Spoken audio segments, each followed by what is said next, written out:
안드로이드 매니페스트 파일은 애플리케이션에 대한 여러 가지 메타 정보가 들어있는 특수한 파일이에요. 특수한 부분입니다. 그래서 이걸 이제 살펴보죠. 안드로이드 매니페스트 파일은 여기 있는 manifest.android manifest.xml 파일에 들어있어요. 그래서 이걸 클릭하면 XML 파일이 이렇게 이제 나타납니다. 그래서 이 XML 파일에 적혀져 있는 내용을 한번 살펴보죠. 먼저 첫 번째 엘리먼트, 여기 이제 여러 가지 엘리먼트들이 있죠. 여기 보면 액티비티라는 엘리먼트 하나 있는데 요 사이에 요게 액티비티 여기서부터 여기까지죠. 여기 이제 리스트가 여러 가지 종류가 이제 나열될 수 있는데 나열되는 게 어떤 것들이 있는지를 살펴보죠.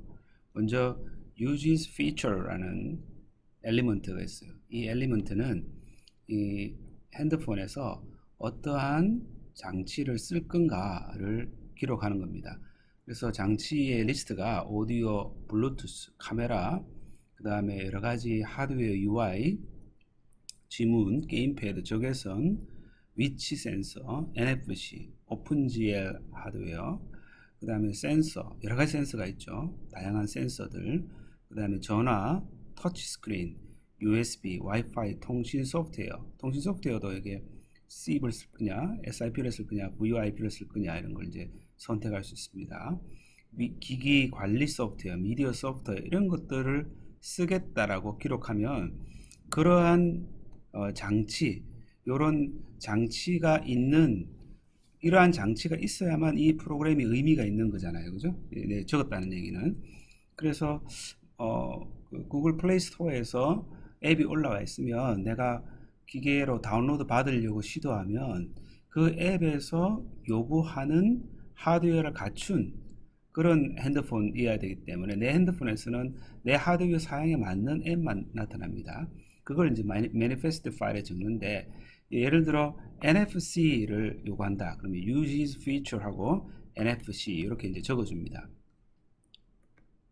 그러면 그 어떤 것들을 적어줄 수 있는가는 여기 이제 URL에 가보면 다양한 그 적어줄 수 있는 다양한 리스트들이 나와요. 한번 여러분 여기 들어가서 한번 살펴보세요.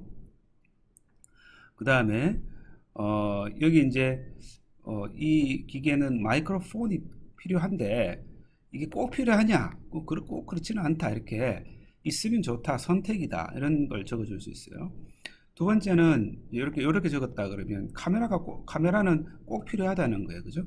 그런데 그 카메라의 오토포커스나 플래시 기능은 꼭 있을 필요는 없다. false다. 이렇게 요거는 꼭 필요한데 두 개 요거는 선택적이다. 이렇게 이제 적을 수도 지시할 수도 있어요. 그 다음에 support screen이라는 건 지금 이 컴퓨터에 핸드폰에서 제공하는 그런 그 해상도가 있을 거 아니에요. 어떤 화면의 모양이나 이런 게 있을 텐데 이 애플리케이션에서 요구하는 것이 어떤 화면 정도를 최소 사양으로 요구하느냐를 적어줄 수 있어요. 그래서 support screen 하면 그 프로그램이 이제 필요로 하는 화면 사이즈를 이렇게 적을 수 있습니다. 그 다음에 support GL texture에 여기 지금 이런 여기 가면 텍스처에 대한 여러 가지 사항들이 나오는데 그 중에 이 앱에서 필요한 것들을 적어줄 수 있어요. 그 다음으로는 uses permission이라는 게 있는데 이건 뭔가 하면 여러분 핸드폰을 설치하면 핸드폰에다가 앱을 설치하면 이 앱이 어떠한 권한을 요구한다 이렇게 나오는 게 있죠. 그게 안드로이드 매니페스트 파일에 uses permission이라는 엘리먼트를 적어주면 그게 나오는 요 뒤에 나오는 요걸 보고 이런 권한을 요구한다라고 이제 얘기를 하는 거예요. 그래서 access find location이라는 건 위치 정보를 얻어야 되는데 이건 이제 GPS로부터 위치 정보를 얻는 그런 권한입니다. 그래서 위치 정보를 얻는 권한이 필요하다. 이렇게 이제 아마 이 앱을 깔면 나올 거예요. 그 다음에 이렇게 이제 유지 퍼미션에 적어줄 수 있는 퍼미션 획득할 수 있는 것들이 다양하게 많이 있겠죠. 그런 것들을 유지 퍼미션을 나열해서 이렇게 여러 가지 나열해서 쭉 적어주면 필요로 하는 권한을 우리가 기술할 수 있어요. 그러면 앱은 그 권한을 획득해야지만 그 장치나 혹은 여러 가지 소프트웨어를 접근할 수 있습니다. 그리고 어떤 한 앱이 만든 데이터를 다른 앱이 이제 또 가져가서 사용할 수가 있겠죠. 그럴 때 그 데이터에 대한 퍼미션을 지시할 수도 있는데, 데이터에 대한 퍼미션이라는 엘리먼트를 만들어 가지고 나중에 이제 여기 데이터에 대한 퍼미션을 적어줘요. 이런 것들은 그 데이터를 관리할 때 컨텐트 프로바이더 이런 데서 이제 사용할 것인데, 우리 그 짧은 시간 동안에 전부 다 전반적으로 다 살펴보기는 어려워요. 그래서 액티비티 위주로 우리가 살펴볼 겁니다. 나머지는 그 실마리를 가지고 여러분들이 각자 공부를 하기 바랍니다. 그래서 이거는 실제 사용하는 건 다루지 않을 거예요. 그 다음에 애플리케이션이라는 엘리먼트가 꼭 필요하죠. 그래서 애플리케이션은 여기 앱 이름이라는 건 그 사용자에게 보이는 그 애플리케이션 이름을 말하는 겁니다. 레이블 주고 아이콘도 지시하고, 그 다음에 스타일도 만들고, 그 다음에 그 안드로이드 자동 백업이 될 거냐, 그 다음에 여기는 아라비아 문자는 오른쪽에서 왼쪽으로 쓰죠. 우리가 우리나라 글자나 영어 같은 건 왼쪽에서 오른쪽으로 이렇게 써요. 그래서 그런 것들의 방향을 지정하는 것, 이런 것들은 이제 애플리케이션 태그 안에 적어줄 수 있어요. 그 다음에 그 매니페스트 파일에는 액티비티가 이제 쭉 있는데, 그 액티비티 서비스 컨텐트 프로바이더 브로드캐스트 리시버가 안드로이드의 기본 컴포넌트들이죠. 그런 기본 컴포넌트들이 애플리케이션에서 이 애플리케이션에 어떤 액티비티 서비스 컨텐트 프로바이더나 브로드캐스트 리시버가 있는지를 적어줘야 돼요. 만약에 액티비티 클래스를 만들어 가지고 그 액티비티 클래스를 매니페스트 파일에다가 이렇게 적지 않으면 그 앱은 절대 화면에 등장하지 않습니다.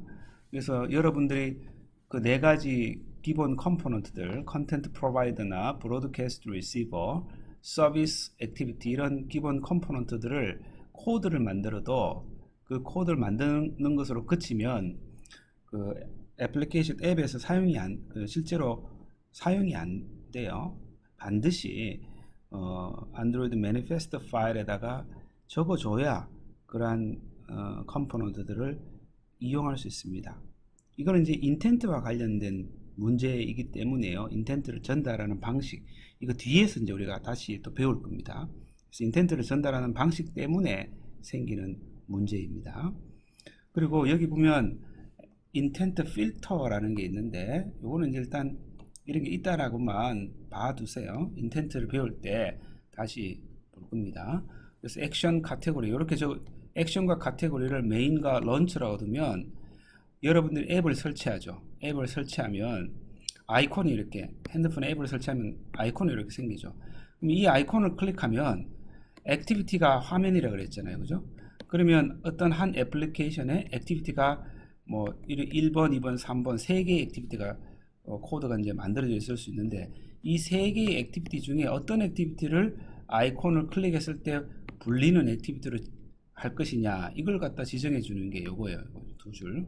그래서 인텐트 필터 이렇게 적어주면 이 앱을 아이콘 앱을 딱 클릭하면 My Activity가 화면에 이제 딱 뜹니다. 그래서 여러 가지 액티비티 중에 처음 실행해야 될 액티비티를 이렇게 기술할 수 있어요.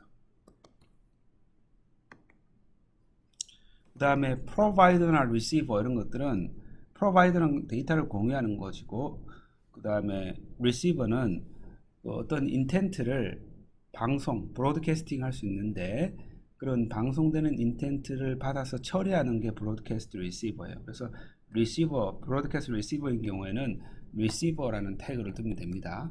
이거는 이제 브로드캐스트 리시버예요.